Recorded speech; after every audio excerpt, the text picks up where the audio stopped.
Ladies and gentlemen, John Morrison's Swing City. And now, welcome our multicultural dancers from around the globe.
Your host for the Nationals 1999 Ethnic Business Awards, Geraldine Doog.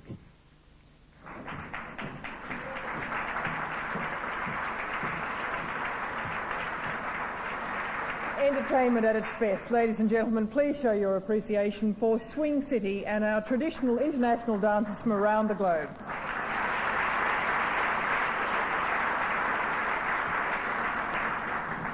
Good evening, I'm Geraldine Doog. Welcome to the National's 12th Annual Ethnic Business Awards. Tonight, the Ethnic Business Awards are coming to you from Leichhardt in Sydney. And in the tradition of these awards, we're celebrating the incredible contribution some migrants have made to Australian business and society. I'm sure you will find their stories extraordinary. But the Ethnic Business Awards are more than highlighting the success of migrants in business, as all of our finalists tonight, as you will learn, have integrated themselves into the Australian ethos and contributed in a range of ways which are really quite breathtaking. As a result, this country's economy and society have benefited from their skills base. Now, before we profile some of our finalists, I'd like to particularly welcome our special guests who have joined us tonight. Mr. Tung, who's the Senior Vice President, Southwest Pacific Regions for Singapore Airlines, who have sponsored our two major prizes this evening.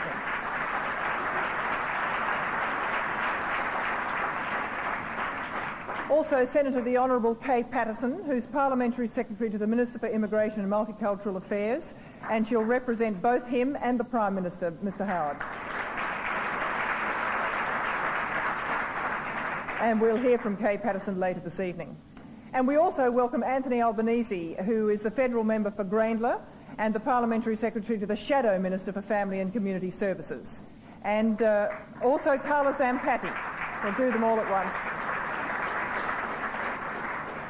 Carla Zampatti, who is the Chairperson-elect of SBS.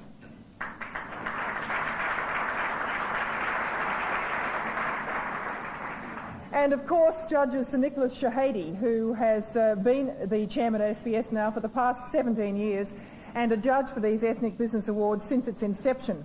Now, unfortunately, he can't be with us tonight. It's the first time he's been unable to join us for these awards. But we welcome Eve Crestani, King Fong and Michael Keeley.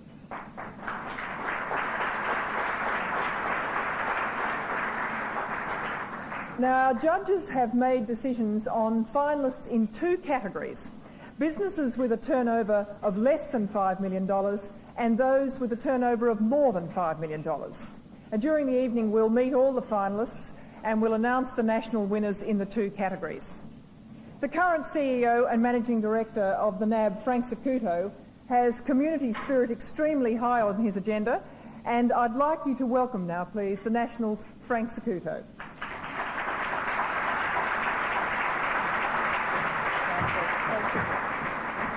Now, what do you think, in effect, I'm asking you for a verdict on these amazing stories we're going to hear tonight, but you get to see them, of course, in another way at the bank. We do. How do you weight and value the contribution migrants have made to the Australian economy? Well, I think it's both migrants and also small and medium-sized businesses here in Australia. When you look at the engine of the Australian economy, that's small business and medium-sized business. They are the growth engine. They provide most of the new jobs that come through. And they do it in a framework where you don't have the same strength and fabric of a large corporation. I think it's fantastic. And these awards, and we're very proud that this is our 12th year of sponsoring the awards, that we are recognising the ingenuity, the professionalism and the skills inherent in the Australian community, where people go out there and actually create jobs, create the spirit of the Australian economy. And I think with the Ethnic Business Award, they put a new dimension, another dimension on it. They actually also recognise the cultural diversity in Australia and the fantastic contribution that migrants have made to this country for so many decades. Now, I notice with a name like Zacuto, now I want to call you Chikuto, but I was told that I shouldn't. You don't exactly have an Anglo-Saxon name, do you? No. So are you come from a migrant background? I do. I was born in Italy and very proud of that, and also very proud to be an Australian. But I came out in 1951 as a very young child, and so I can actually have the empathy to the migrant community here in Australia.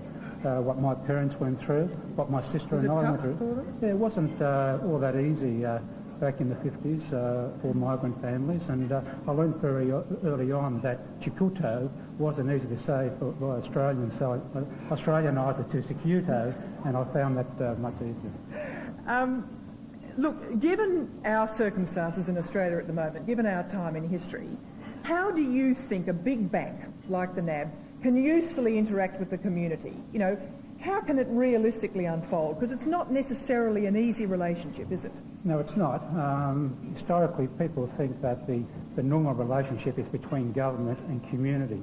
I firmly believe that the relationship is between government, the community, and also large institutions. And if they all work together to address the social issues that come through the changes coming through our society, then we'll have a much better society. You think that is business's role, do you? Absolutely. And we have to work in partnership with other large institutions in Australia and with the community to ensure that we educate, communicate appropriately down in the community to ensure that people are well prepared and understand the changes that are coming through. At the National, we've had a community link program now for 3.5 years, where we actively engage with community service organisations across Australia to learn their issues, but also to provide support to their endeavours for them to meet their goals. So you meet them and they meet you. And we learn more about the issues out there so we can actually change what we do to better accord with society's needs. Well, good luck to you. I hope it occurs more. It happens to be something very close to my heart. Thank you indeed. Ladies and gentlemen, please thank Frank Zacuto, the Managing Director. CEO.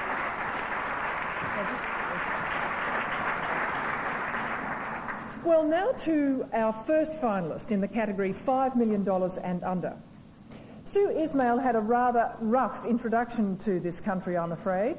At 15 years of age, she arrived here in Australia from Syria, so it meant a new country, a new language, new customs. 3 days after her arrival, she was assaulted on a school bus by a group of girls, dare I say. Apparently, she learned later, she was attacked because she couldn't speak English.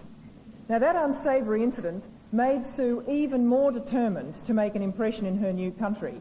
And now she heads up a highly successful company, NADS Proprietary Limited, marketing a natural hair removal gel.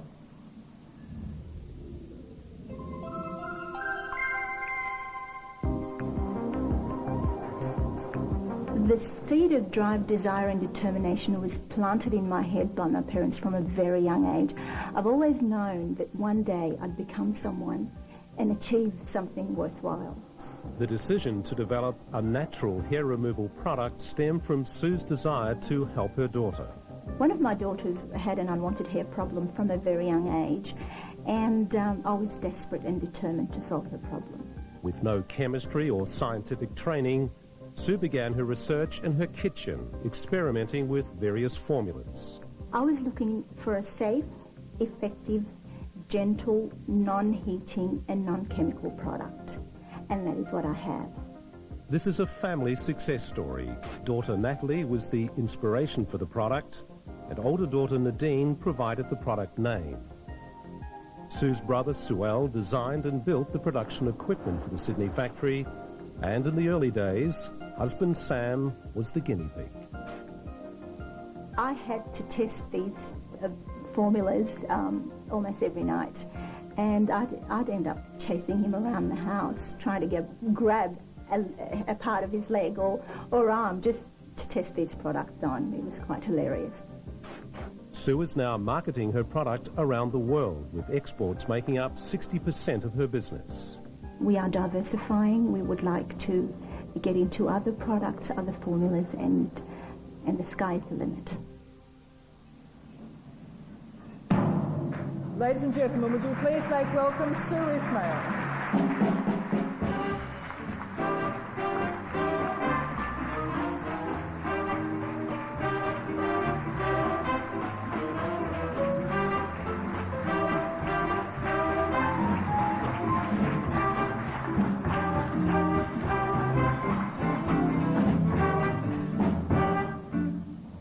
I think Sue's husband Sam will want to come up for a special award too.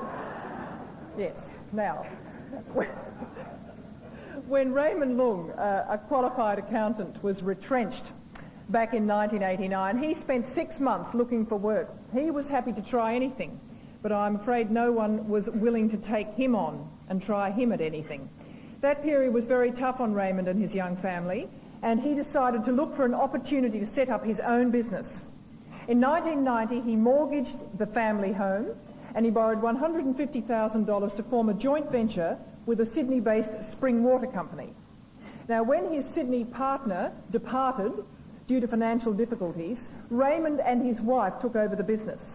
9 years later, Linton Park is the second largest chilled spring water supplier to Victoria.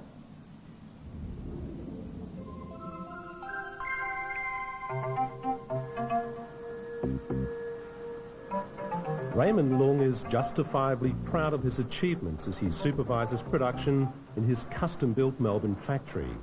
But the early days were a struggle for this Hong Kong-born accountant. I have to clean toilets, I have to do the banking, I have to clean up water leaking problems, do accounting, bookkeeping, even delivery of water when the drivers are too busy. Goretta Lung has worked closely with her husband to make Linton Park a success. My wife is especially important to my business. She has been helping me all along, giving me ideas and helping me to look after the accounting. Raymond says there are several major reasons for Linton Park's success. The first one is product quality. But the major one, I think, is customer service. Linton Park's principal activity is the delivery of bulk bottled spring water and the rental of water coolers to commercial and residential customers. The other side of the business is the production of spring water in unique crystal-look bottles. Around 25% of these bottles are now exported, and this market is growing. We want to have a niche market, and we want to promote that bottle in all the five-star hotels and high-class restaurants, airlines, jockey club, those places. Welcome to the stage, finalist Raymond Lung.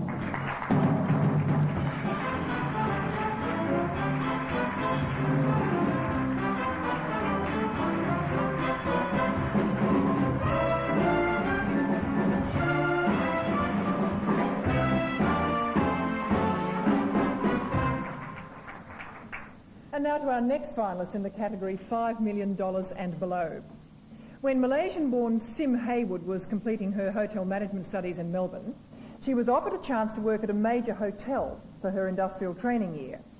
Instead, she opted to gain her practical experience by opening a restaurant in Wangaratta, which was a rather bold move, you might say. Certainly, her lecturers predicted that it would end in financial disaster. 2 years later, with business booming, Sim sold the restaurant and returned to Melbourne to complete her studies. So I'm sure none of you will be surprised to learn that now she heads up a highly successful Asian foods business in Cairns, supplying both the retail and the wholesale markets.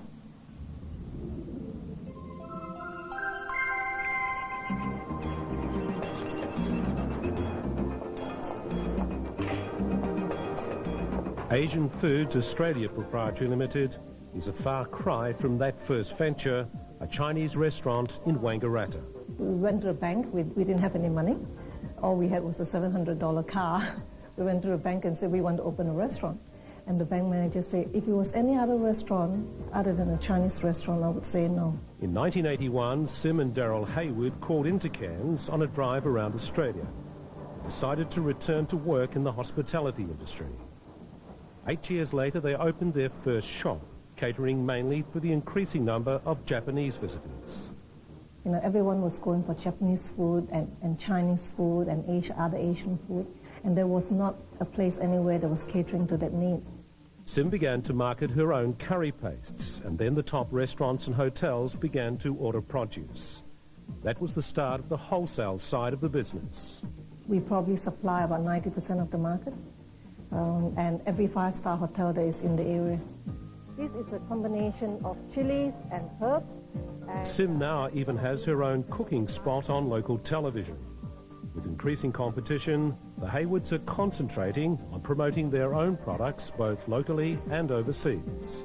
What we have to look at is to put ourselves in a situation where we can end up not competing with them and selling the same things or some of the same lines, but actually be in a position to supply them with Australian-made Asian groceries to put on their shelves.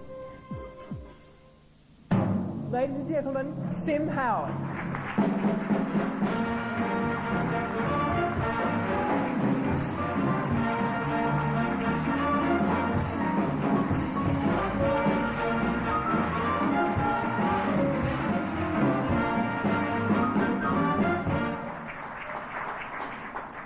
Great stories, I think.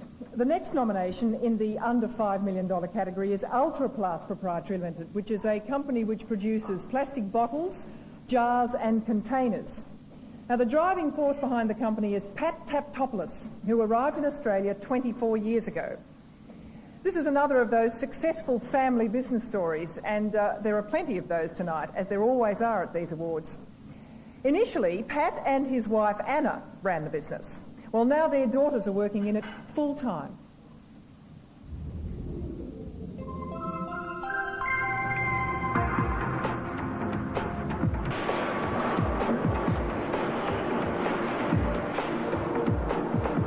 Pat Taptopoulos set up Ultraplast 14 years ago, and he now employs 28 full-time staff and operates 12 blow moulding machines. Not a bad effort for a young migrant who arrived here unable to speak English and with virtually no money. I suppose it was a scary sort of scenario with a bit of courage saying, okay, we're going to make it somehow. And looks like we did. Pat started the business with his wife Anna, working from early morning to late at night to meet customers' orders. So there was no time limit as such. As long as it took, as long as we can stand up. Pat spent 25 years in the plastics industry, but after being passed over for promotion a number of times, decided to go out on his own. For the first 18 months, the family lived on $50 a week. You know, practically for the first year was just Anna and myself. As their three daughters got a little older, they worked at the factory after school and during their holidays. Now they're all full-time and helping to run the business. I'm pretty lucky, you know, most of the time what I say goes, but the girls now sometimes keep telling me what to do, so I accept that as well.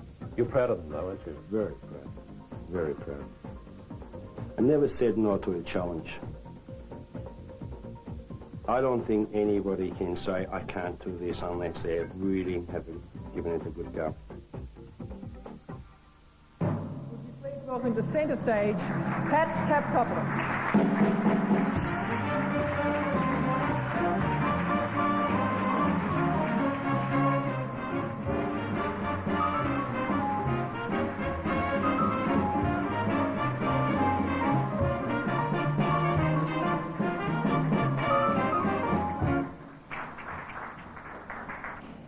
Emmanuel Salikas arrived in Australia as a 20-year-old and completed an apprenticeship as a fitter and turner, which he started in Greece. He began working for Qantas Airways, and with a steady income, he was able to sponsor the rest of his family to Australia. But Emmanuel was restless, like a good Greek boy. He saw Australia as a land of opportunity, and when the chance arose to buy a small dry cleaning business, he grabbed it with both hands.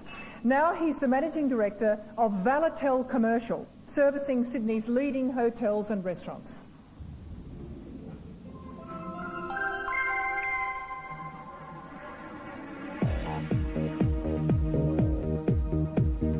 This is the engine room of Valatel Commercial Proprietary Limited. The best hotels and restaurants in Sydney use Valatel for their dry cleaning and laundry services. This is where it all began for Emmanuel Salikas, a small dry cleaning shop in the Sydney suburb of Stanmore. When you first started, did you have much behind you financially? Not a cent. The first business I bought, I had to borrow at least from 6 different financial institutes. To get started? To get started. 2,000, 3,000, 2,000, 3,000. My mother helped me, my brother helped me, my whole family sort of chipped in.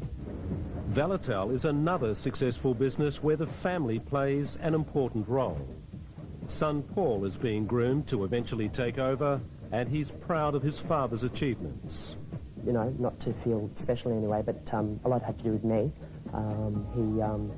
He wanted to obviously put a good path and lead me in the right direction, especially in a business sense. Breaking into the hotel and restaurant business wasn't easy, but Manuel refused to give up, and finally his persistence paid off. You don't get too many opportunities in any country in the world.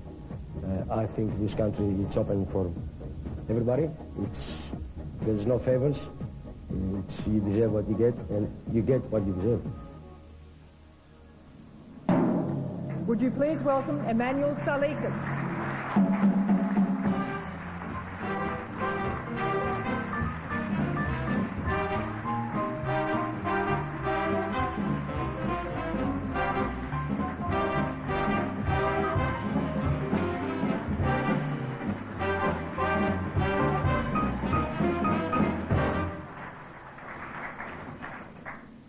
And now to the last of our finalists in the category $5 million and below.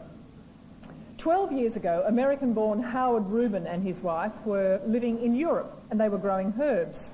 But then the Chernobyl nuclear disaster occurred, and the family decided they needed a cleaner, safer country to pursue their herb-growing business. The Rubins found just the place on the northern coast of New South Wales, and today they have a thriving business, the Koala Tea Company.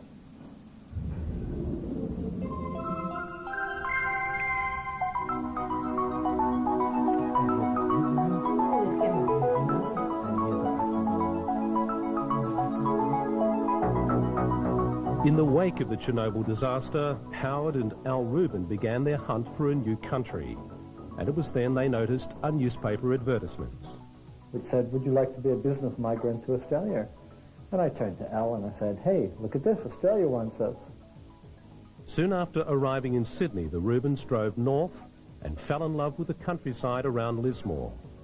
At the time, there was no herb-growing industry in Australia, so they set up their own herb farm. As the industry they had established grew and became more competitive, the Rubins decided to branch out into herbal teas, using organically grown herbs and the purest Australian tea.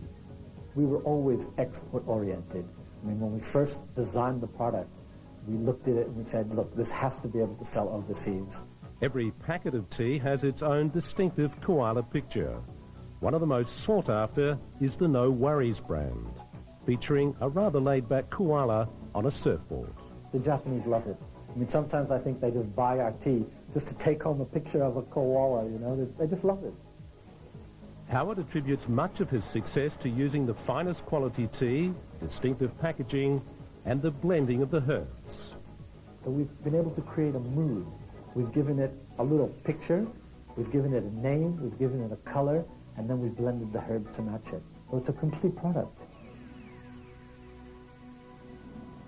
And we welcome Howard Rubin to the stage.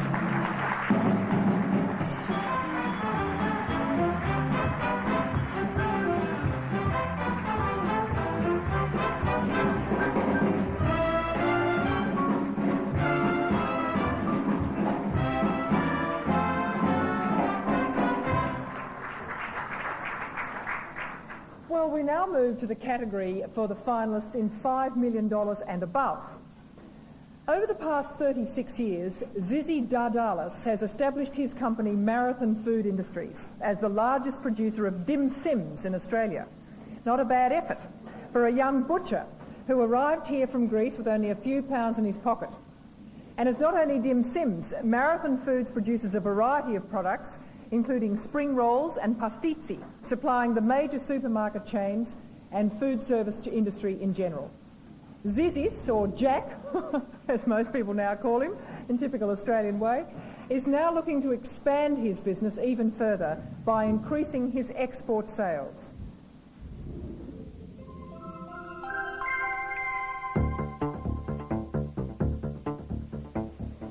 This multi-million-dollar high-tech production area is a far cry from the early days.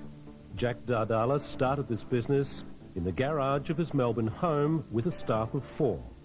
And myself, I was doing the work from 4 o'clock in the morning till 11 o'clock, and then I started to deliver the goods. So you did everything? Yes.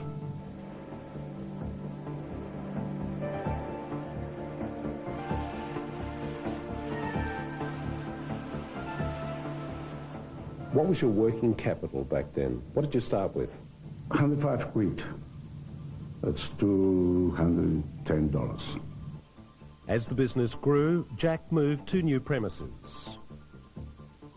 There were no automated production lines in those days. All the dim sims were filled by hand. Jack says his success can be attributed to a number of things, including a dedicated workforce and loyal customers. He also keeps Marathon Foods ahead of his competitors by making sure his equipment is state-of-the-art, and he follows several other business maxims. Honesty, service, quality, and we don't drive the company, we don't pull the money out of the company, we never get any dividends, we put back, we have enough to live ourselves for the family, but we put the money back to the company. Please put your hands together for Jack Dardalis.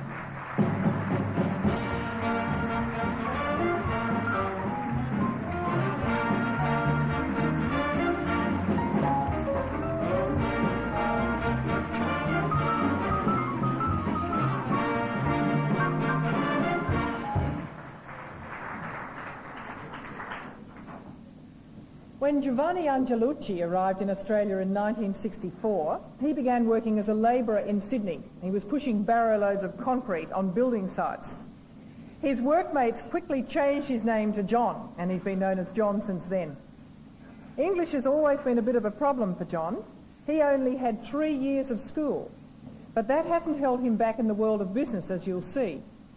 His company, A&G Formworkers, has worked on many prestigious projects in and around Sydney, and he's relished the challenge of tackling the difficult jobs as well as the easy ones.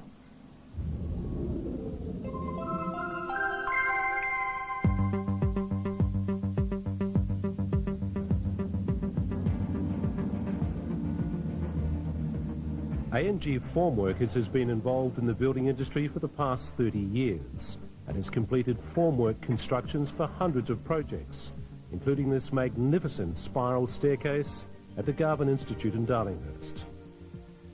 ANG also provided the formwork for all the concrete constructions at the Sydney International Athletic Centre, which will be used as a warm-up track at the Olympics, as well as the Olympic station at Homebush.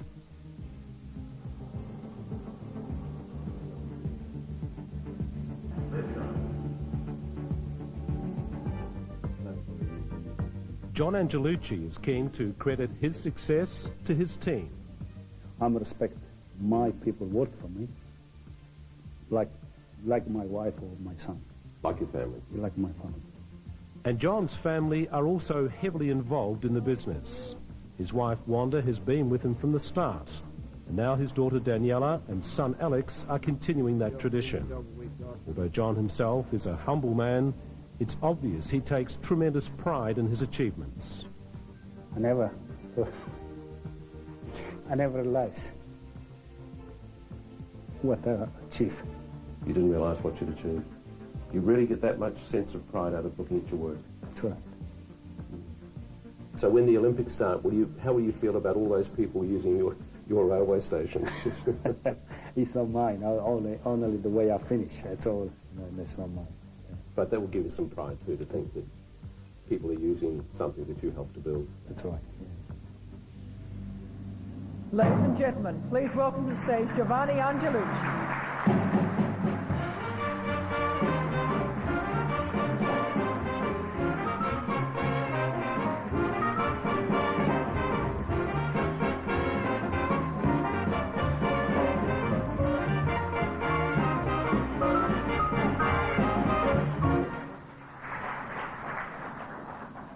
Well, I'd now like to invite to the stage the Senator, the Honourable Kay Patterson, who's Parliamentary Secretary to the Minister for Immigration and Multicultural Affairs, Philip Ruddock, and also representing tonight the Prime Minister, the Honourable John Howard. Tonight's awards recognise the contribution of migrants to Australian business and economic development, and I'm sure that this is a very important and central issue in Senator Patterson's life. So, Senator Patterson, welcome to the stage.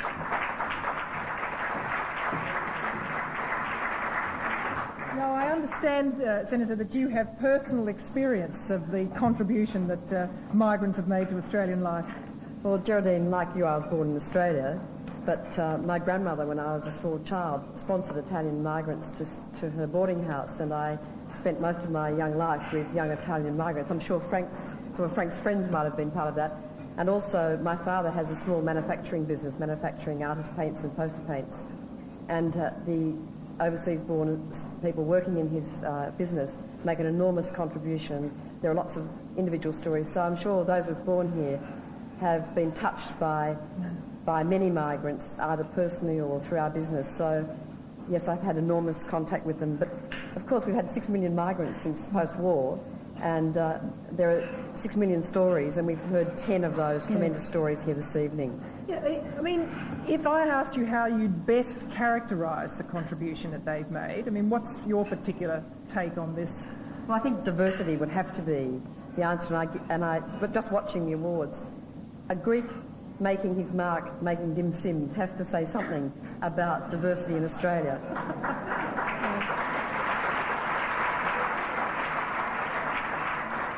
That diversity, I guess, is reflected in art, in education, in cuisine, in sport, in leadership, in economic strength, and the National Australia Bank has really recognised that through these awards, that contribution to economic strength.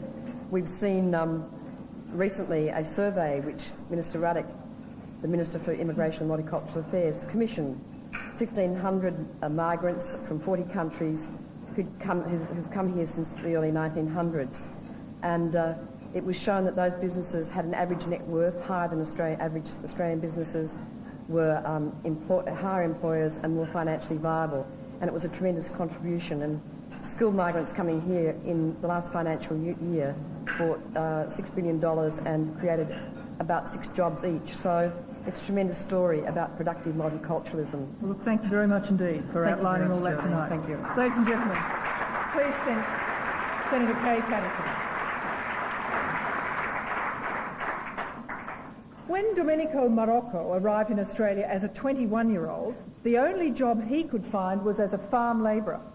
But after 3 days of working in high temperatures, collecting peas and loading sacks of potatoes, he had just about enough of his Australian adventure. In fact, he wrote to his father in Italy asking for the money for a ticket home. It was just a momentary lapse, though, we're assured. He tore up the letter and decided he had to prove it to himself and others that he could be successful. 3 decades later, and as the managing director of Belmadar Constructions, Domenico Marocco has certainly done that.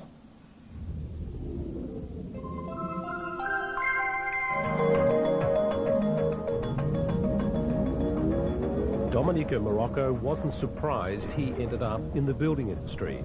His great-grandfather and his grandfather were both involved in the construction business in Italy. As a child, just after the Second World War, Domenico remembers his introduction to the industry. At the time, school was restricted to only 4 hours a day.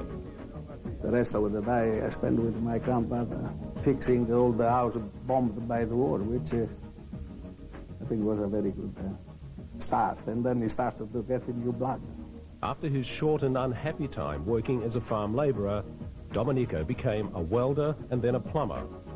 With the setting up of Belmadar Constructions in 1964, Domenico was well on the way to achieving his dreams, although Italy still beckoned. But finally, Domenico decided Australia would be home. I think everybody that worked in this country or been here and left, I met a lot of people overseas. They left and they all feel sorry because they think they done the wrong move, and I believe they did. These are just some of Belmadar's showpieces, the Commonwealth Law Courts at Parramatta and the Hurstville Aquatic Centre. Belmadar has also made its mark at Homebush, including the recently opened shooting centre and the outdoor theatre. I think honesty, and I think that working hard, have the supporting of the family, and that's important because if you don't have that, you don't go anywhere. Understandably, the approach of the Olympics is a matter of some pride for those who have worked on the facilities. Did you get a ticket? Yes. Good. I got the ticket. Congratulations, Domenico Marocco. Please join us.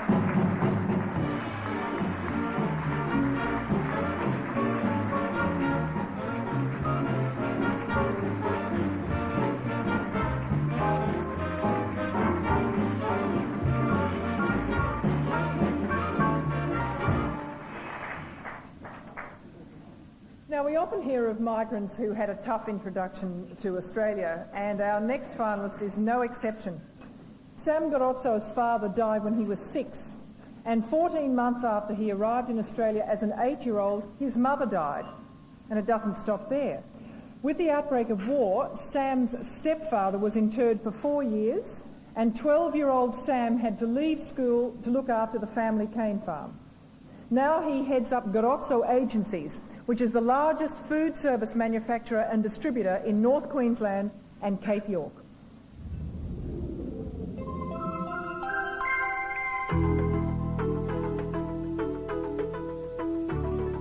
From those humble and tough beginnings, Sam Garozzo was determined to provide the sort of life for his family that he never had. For 16 years, he cut cane. It was tough, but those days you didn't think it was tough, you know, just kept going. Sam then bought his first farm. Later, he moved into the food service industry, managing the Cairns branch for a major Brisbane company. When the branch closed, he was out of a job, but 2 close friends talked him into setting up his own business. The competition was tough, but he survived and prospered. He says by being honest and providing the best possible service. Proud to say that today I'm the only existing wholesale company from those days. Everyone's gone. This has always been a strong family business. How much of a help has your wife been? Fantastic, yeah, all the way. Even till today, she'll be at work at 7 o'clock where I go to work at 8 o'clock. Nowadays, Sam is taking a back seat, happy to let his son Louis run the business. I don't think genuinely you'd get much harder than what he's gone through, and for that reason I always feel a bit humbled by how much he's done, and for the fact that I as a child have been given most and had to work with what I've been given, but it's a lot easier to do that than what he had to do. The company already supplies raw and prepared food to the top restaurants and hotels throughout North Queensland and is now focusing on exporting to the lucrative South Pacific Rim markets. Finalist in the 5 million and above category, Sam Garozzo.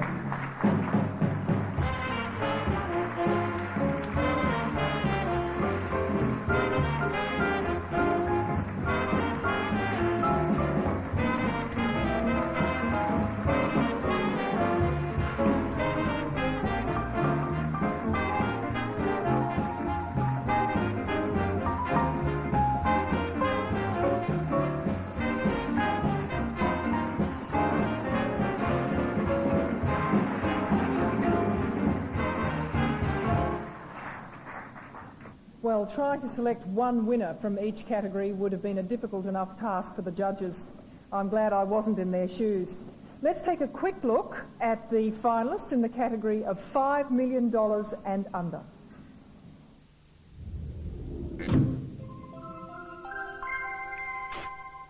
Our first nomination in this category, a mother who set out to help her daughter and in the process built up a successful business. Sue Ismail from NABS. Bringing spring water to an office or home near you, Linton Park, and Managing Director Raymond Long. As a student, she started her own restaurant. Now she markets her own brand of Asian foods, Sim Hayward. Frustrated at being passed over for promotion, he set up his own successful plastics moulding company, Ultraplas. Pat Taptopoulos. Valatel provides dry cleaning and laundry services to Sydney's top hotels and restaurants. Managing Director, Emmanuel Salikas. No worries, Dreamtime, just two of the Koala Tea Company's interesting brews. And the man behind this marsupial enterprise, Howard Rubin.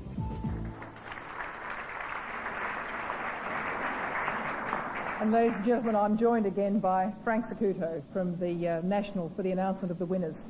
Before Frank makes the announcement, let me inform you of what our winners will receive. Each of our winners will receive 2 international business class tickets provided by Singapore Airlines. The National has provided $10,000 spending money and as permanent memento, this beautiful crystal trophy that you can see behind me.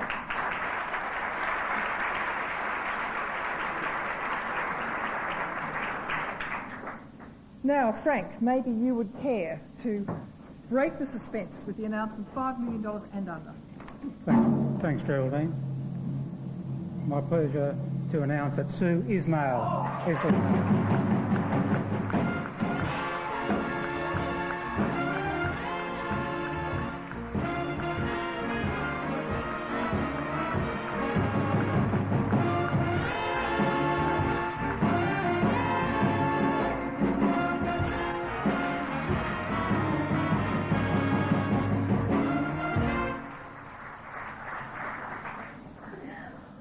God, I'm lost for words.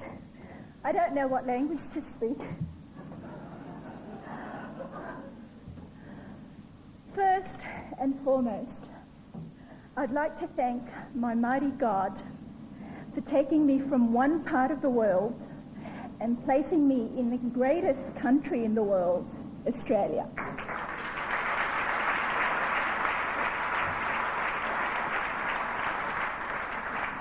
It is with great honour that I stand here tonight and call Australia my home. I'd like to thank the Chief Executive Officer of the National Australia Bank, Mr. Frank Sacuto, and the organisers of the Ethnic Business Awards for recognising our efforts as migrants and citizens of this country and awarding our achievements. I'd like to thank my entire family for their continued support. My husband, for being there for me through the good and the bad times, and for allowing me to use his legs. My 3 beautiful daughters, without whom none of this would have ever been possible. My parents, for having an incredible role in my life, and my brother for his expertise and for his help and support always. I'd like to thank everyone who works in the NADS organisation, who has invested in the success of our company. You deserve this award more than I do. And last, but by all means not least, I'd like to thank the judges for finding NADS and myself deserving of this award. Thank you.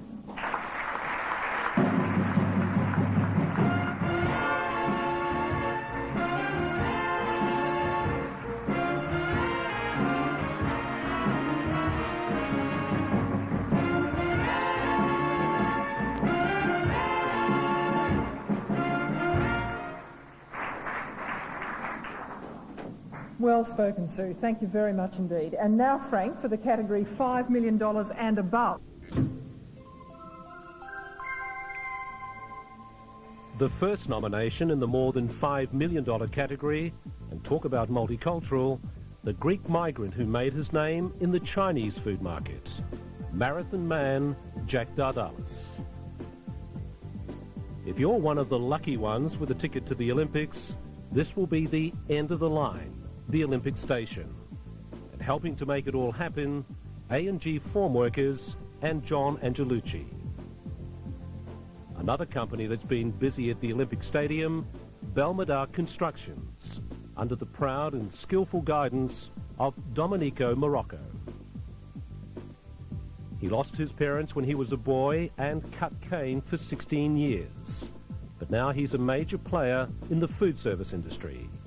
Sam Garozzo. And the winner is Domenico Morocco.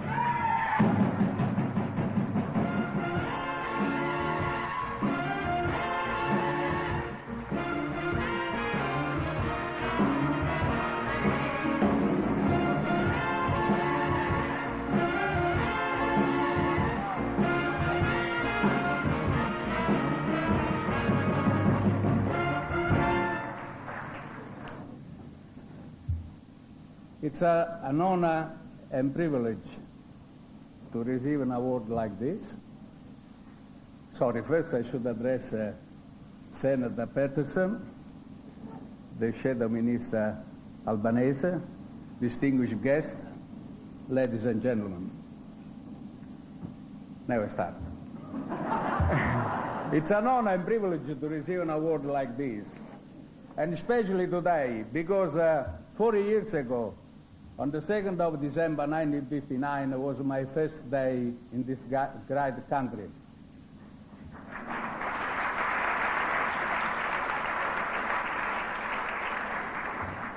I would like to thank the National Bank to organize this award in recognition of the ethnic community, the effort we give in this great country. I wanted to thank the sponsor, Singapore Airlines. I wanted to thank the judge they made this possible. And especially I want to thank my son because he nominated me.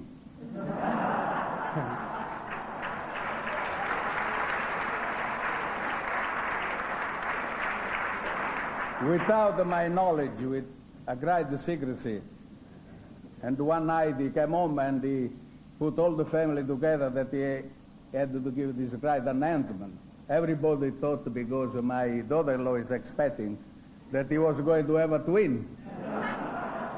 But then I got a call from Peter Sims from the National Bank. He said he wanted to come to my office. And I started to ask the question. I said, maybe it's true. Anyway, I think that it's a great achievement.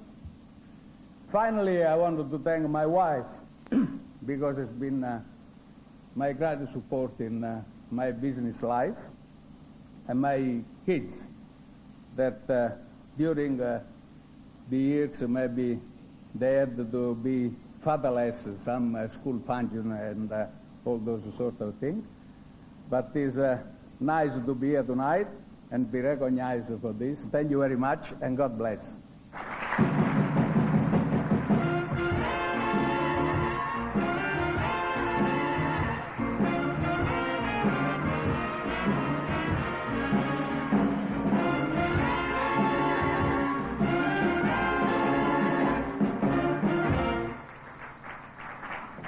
We hope you've been inspired by the stories you've heard. And of course to the National, whose ongoing support continues to recognise the talents and the contribution that migrants continue to make to Australian business. Thank you and good night.